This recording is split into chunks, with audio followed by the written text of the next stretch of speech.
जय गो माँ, जय गोपाल। क्या आप धेनुमानस की अनमोल कथा को जानना चाहते हो, जिस कारण पूर्णतम परब्रह्म को भी इस धरा पर आकर अपने पूर्व जन्मों के कर्म बंधन की मुक्ति के लिए गौ माता की सेवा करनी पड़ी, गौ माता की शरण में ही आना पड़ा और पुण्य अर्जित किए। गौ माता की महिमा और धर्म के वास्तविक रहस्यों को जानने के लिए आप हमारे YouTube चैनल को सब्सक्राइब करें और ज़्यादा से ज़्यादा लोगों में शेयर करें और इस पवित्र ज्ञान का हिस्सा बने। जय गौ माँ। तो चलिए अब हम धेनुमानस की अखंड पाठ में प्रवेश करते हैं। तो अथ प्रथम सर्ग बाल मुकुंद लीला प्रसूनम। वंदे गजाश्रयं विघ्नेशं वीणापाणिं सुबुद्धिदां गौरीं श्रद्धामयीं चैव शिवं विश्वासरूपिणम् सद्गुरुं शङ्करं नौमि करुणावरुणालयं गंगाधरं वृषारूढं श्रद्धावनतमस्तक सत्यं नित्यं निर्विशेषं परेशं दैन्यभावभावकर्तुं समर्थं लाभं क्षेमं सेवकेभ्यो ददानं गौरीपुत्रं ज्ञानदं तं नमामि। हिमशैलसुते गंगे मातस्त्रीपथगामिनी विष्णुपदी नमस्तुभ्यं भवदुःख निवारिणी। ज्ञान देने वाले भगवान गणेश, बुद्धि की दाता वीणा पानी सरस्वती, श्रद्धा में गौरी और शिव जी की मैं वंदना करता हूँ। करुणा के सागर हमारे प्रभु मेरे सद्गुरुदेव भगवान गंगा को धारण करने वाले वृषभ पर आरूढ़, और वृषभ भी शंकर भगवान को गैया मैया ने ही दिया है, उनको मैं प्रणाम करता हूँ। भोलेनाथ को जो सत्य हैं, नित्य हैं, निर्विशेष हैं, परम ईश्वर हैं, दीनता और अभाव को मिटाने में समर्थ हैं, जो सेवकों को लाभ और क्षेम प्रदान करने वाले हैं, उन ज्ञानदाता गौरी पुत्र को मैं प्रणाम करता हूँ। श्री गणेशाय नमः। हे हिमालय पर्वत की पुत्री, हे गंगा मैया, आकाश पृथ्वी व सागर तीनों मार्गों पर चलने वाली, हे विष्णुपदी, सांसारिक या जन्म के दुख का निवारण करने वाली माता गंगे, तुम्हें प्रणाम है।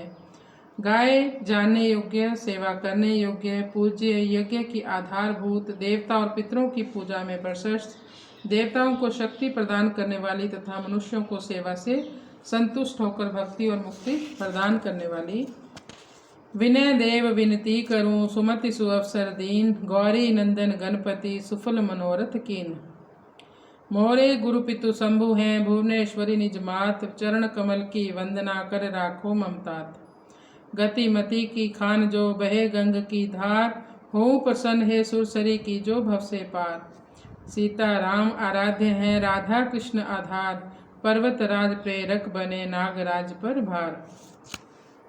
मेरे आराध्य सीताराम जी हैं और मेरे जीवन के आधार राधा कृष्ण है।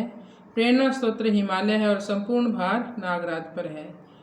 मेरी सेवनियाँ गौ और गंगा मैया है। दिन रात इनमें मेरा प्रेम बढ़े और सर्वदा कामधेनु माता के चरणों में मेरा माथा झुका रहे।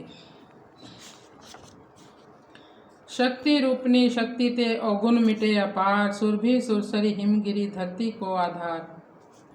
शक्ति माता दुर्गा से जब शक्ति प्राप्त होती है तो दुर्गुण मिट जाते हैं, और गंगा और गौ और हिमालय यही तीन धरती के आधार हैं।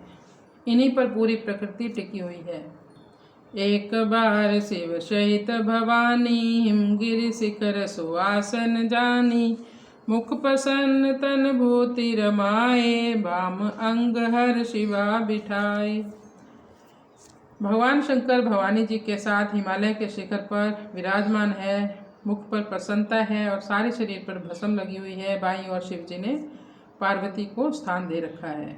ब्याल काल गल अरु मृग छाला, सन्मुख विष हलाहल प्याला, नंदी बंदी प्रदक्षिण कीन्हो, बरद हस्त अभय ही दीन्हो। जय गौ माँ, जय जय गोपाल। काल रूपी सर्प को गले में डाले हुए हैं, शरीर पर मृग चर्म पहने हुए और सामने हलाहल विष का प्याला रखा हुआ है। ऐसे भगवान शिव की नंदी ने प्रदक्षिणा की एवं शिव ने उनको अभय वरदान दे दिया। पूछत तात बात कहूँ सारी, कारण कहा सोच भई भारी, कहु नंद सुन सोच विमोचन, हे त्रिपुरारी मनोहर लोचन। जय गौ माँ जय जय गोपाल। शिव जी ने नंदी को कहा, हे तात तुम चिंतित क्यों हो, सारी बात हमें बताओ। नंदी बोले, हे सोच मिटाने वाले त्रिपुरारी सुंदर नेत्र वाले, सुनो। धेनु से जय गौ माँ। धेनु सही दुख कोटि अपारा, ताको को नहीं देखन हारा। जगत मात दुख हो बेहाला, कस कठिन देख कलिकाला। जय गौ माँ जय जय गोपाल। गौ माता करोड़ों दुख सहन कर रही है इस कलिकाल में, उसे देखने वाला कोई नहीं है। जहाँ गौ माता दुखी है वहीं कलयुग है, संसार की माता दुख से बेहाल है। इस कलिकाल को देखो, ये बहुत कठिन समय है। आदि चंद गायत्री बखानी, गुप्त मंत्र रखी गुप्त कहानी।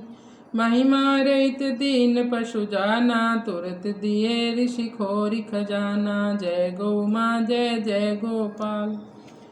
गायत्री सबसे पहला छंद है एवं गायत्री आदि मंत्र है, सबसे पहला मंत्र है। गाय अमूल्य संपदा है, यह समझकर इस गौ कथा को, जो कि सबसे पुरानी कथा है, ऋषियों ने गुप्त ही रखा था, जिससे कथा के अभाव में, महिमा के अभाव में गौ महिमा को ना जानने के कारण गौ का तिरस्कार होने लगा, बल्कि गौ हत्याएं और बढ़ने लगी, क्योंकि जिसका प्रचार होता है उसी की कीमत होती है। इसलिए गुप्त गौ कथा और गुप्त गायत्री मंत्र को ऋषियों ने हिमालय में इस रहस्य को खोल दिया, तभी हमें धेनुमानस ग्रंथ मिला। आपने धेनुमानस के रूप में ही हमें ये दुर्लभ ग्रंथ दिया। ममता में जो मात है, असुर देखे मांस, धरा सुखी नहीं हो भई, निकसी जो दुख सांस। जय गौ माँ जय गोपाल। जिस माँ का केवल ममता में स्वरूप है, उस माता के शरीर के मांस को खाने को उतावले जो हैं वही असुर हैं, वही दुष्ट प्रवृत्ति के लोग हैं। इस संसार में वैसे भी एक असुर प्रवृत्ति और एक देव प्रवृत्ति के लोग होते हैं। तो जो देव प्रवृत्ति के लोग होते हैं वो गौ माता की पूजा और रक्षा सेवा करते हैं, और जो असुर प्रवृत्ति के लोग होते हैं गौ माता को कत्ल करते हैं, गौ माता को नष्ट करने में लगे हुए हैं। जब तक उस माता की दुख भरी श्वास इस धरा पर निकले है, तब तक पृथ्वी सुखी नहीं हो सकती। सुनहु नाथ सेवक मैं तोरा, तुम ही चाड़ के करहु निहोरा। निज पीर बोलन यह आई, जगत वंद्य गौ सबकी माई। जय गौ माँ जय जय गोपाल। नंदीश्वर बोले, हे नाथ मैं आपका सेवक हूँ, और आपको भी गैया मैया ने ही मुझे सौंपा है। मैं ही गौ माता का बेटा हूँ, जो आपका वाहन हूँ। आपको छोड़कर किससे प्रार्थना करूँ। यह गौ माता अपनी पीड़ा सुनाने आई है, जो सारे जगत की पूजनी और सबकी माँ है। कृपा सिंधु शिव और ढरदानी, कहूँ धेनु निज कथा बखानी। हे वृषवाहन शंभु पुरारी, कठिन काल गति की मैं मारी। जय गौ माँ जय जय गोपाल। भगवान शंकर कृपा के समुद्र एवं सब कुछ देने वाले हैं, वो ऑर्डरदानी हैं। गौ माता अपनी कथा सुनाने लगी।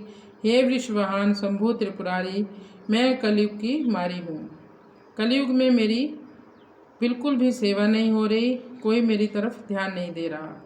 पार्वती निज मलते प्रगटी, देव समाज अग्र गणपति। भुवन तीन को कहो अस प्राणी, पूजनीय मल वेद बखानी। जय गौ माँ जय जय गोपाल। भगवती पार्वती ने गणेश को अपने शरीर के मल से प्रकट किया, और वही गणपति सारे देव समाज में अग्रगण्य पूजनीय हो गए। तीनों भुवन में ऐसा कौन प्राणी है जिसके मल की पूजा वेदों में कही गई है। वो केवल और केवल गौ माता ही है। यदा कदा हरिहर अवतर ही, बंदनीय मल तै नहीं कहीं। नीलकंठ प्रभु करहूँ विचारू, तदपि धेनु दुख सही अपारू। जय गौ माँ जय जय गोपाल। जब कभी भी भगवान नारायण और शिव जी का अवतार भी होता है, उनके भी मल की पूजा नहीं होती। हे नीलकंठ प्रभु, आप ही विचार कीजिए, इतनी महत्वपूर्ण होते हुए गौ माता इतना दुख क्यों पा रही है। सुर 33 रोम बसी, जो कर फेरे गात। नेत्र ज्योति दिन दिन बढ़े, अस्थि वज्र होई जात। जय गौ माँ जय गोपाल। जिसके 33 कोटि रोम रोम में देवताओं का वास है। जो व्यक्ति प्रतिदिन गोमाता के शरीर पर हाथ फेरता है उसकी नेत्र ज्योति बढ़ती है एवं शरीर की अस्थि दधीचि ऋषि के समान वज्रमय हो जाती है। एक दिन विधि के भवन सिधाए, देव समाज सकल मिल आए। सुर समाजित उत बिल गाए, एक न होई अति आम सताए। जय गौ माँ जय जय गोपाल। एक बार सभी देवता मिलकर ब्रह्मलोक में गए। देवता अलग अलग रहते हैं क्योंकि उनमें आपस का अहम टकराता रहता है। कहो विधि हम एक अस्थानु, जय मिल रही होई सन्मानु। सुनहु देव तब कहूँ विधाता, सकल निवास एक गौ माता। जय गौ माँ जय जय गोपाल। देवताओं ने विधाता से पूछा, हे प्रभु हमें कोई ऐसा स्थान बताइए जहाँ हम सब एक साथ रह सकें एवं हमारी एक साथ पूजा हो सके। तब ब्रह्मा जी ने कहा, हे देवगणों सुनो, सबका निवास केवल गौमाता में ही है। क्या ऐसी गौमाता को हम भूल जाएं जिसके रोम रोम में देवताओं का वास है। रोम रोम करी बैठे थाना, धन्य धेनु सब कहीं बखाना। रमा गंग दो होय विलंबु, करई विचार कहाँ अवलंबु। जय गौ माँ जय जय गोपाल। सभी देवता गाय के एक एक रोम को थाना बनाकर बैठ गए। सबने ही गौ माता को धन्य कहा। लक्ष्मी और गंगा को आने में थोड़ा देर हो गई। उनके लिए कोई स्थान नहीं जब बचा तो सोचने लगी, अब हमें कहाँ सहारा मिलेगा। ब्रह्म कहूँ जाऊ निज लोका, सुर सरी लक्ष्य होई अति शोका। कृपा करूँ कहूँ देहु निवासु, गंग गोंत श्री गोबर वासु। जय गौ माँ जय जय गोपाल। फिर ब्रह्मा जी ने कहा, आप दोनों अपने लोक को वापस चले जाओ। यह सुनकर गंगा और लक्ष्मी को बहुत दुख हुआ और कहने लगी कि हम पर भी कृपा करके निवास दीजिए। तब गौ माता ने गंगा को गोमूत्र में और लक्ष्मी जी को गोबर में निवास दे दिया। सुर समूह एक करी तप प्रताप गौ मात, ते कारण यही जगत में करे असुर गौ घात। जय गौ माँ जय गोपाल। देवताओं को इकट्ठा करने वाली शक्ति गौ माता ही है। केवल गौ का प्रताप ही देवताओं को इकट्ठा कर सकता है। इसलिए संसार में असुर लोग गौ हत्या करते हैं जिससे देवता इकट्ठे ना हो सकें। सुनत शंभु भरी बारी विलोचन, कई विधि होई सुर दुख मोचन। प्रथम उपाय धेनु गुण गाना, गाँव गाँव पुर नगर बखाना। जय गौ माँ जय जय गोपाल। भगवान शंकर गौमाता के दुख को सुनकर बड़े दुखी हुए। आंखें जल से भर गई। सोचने लगे किस प्रकार गौमाता का दुख दूर किया जाए। फिर बोले, पहला उपाय गाय के गुणों का गान होना चाहिए। गांव गांव और कस्बे में गोष्ठियाँ होनी चाहिए। गौ की महिमा का बखान किया जाना चाहिए। जैसे हमारे गोपाल मणि जी ने पूरी दुनिया में जाकर गोष्ठियाँ की, कथाएँ कर करके लोगों को गौमाता की सेवा के बारे में, गौमाता की महिमा के बारे में बताया। और अब तो सभी संत जन इसी कार्य में लगे हुए हैं क्योंकि सबसे प्रथम गैया मैया की ही कथा है, उसको कैसे भूल जाएं। तो उसी में ही भागवत महापुराण, उसी में ही ठाकुर जी की कथा, श्री रामचरितमानस सब धेनुमानस ग्रंथ में ही आ जाते हैं। सतयुग मुक्ति दृष्टि सब राखी, त्रेता धर्म कर्म बहु भाकी। द्वापर काम प्रबल अति बाढ़ी, कलयुग अर्थ भाव रही गाढ़ी। जय गौ माँ जय जय गोपाल। सतयुग में लोगों की दृष्टि मुक्ति पर रहती है। त्रेता युग में धर्म कर्म की प्रधानता रहती है। द्वापर युग में कामना का वेग होता है, इच्छाएं बहुत होती हैं। परंतु कलयुग में सभी अर्थ की दृष्टि से हर वस्तु को देखते हैं कि पैसा मिलना चाहिए चाहे वो कैसे भी मिले। तो गौ माता तो आपको अर्थ भी दिलाएगी अगर आप गौ माता की शरण में जाएंगे, क्योंकि गौ माता के गोबर में लक्ष्मी का वास है और मूत्र में, गौमूत्र में गंगा मैया का वास है। इससे आप कई तरह की आजकल उत्पाद बन रहे हैं। थोड़ी सी ट्रेनिंग लेकर आप बना सकते हो। धर्म रूप सब धेनु बखा नहीं, कलि के मानव नहीं सन्मान नहीं। अर्थ काम आगे कर लीजो, धर्म मोच पाछे कर दीजो।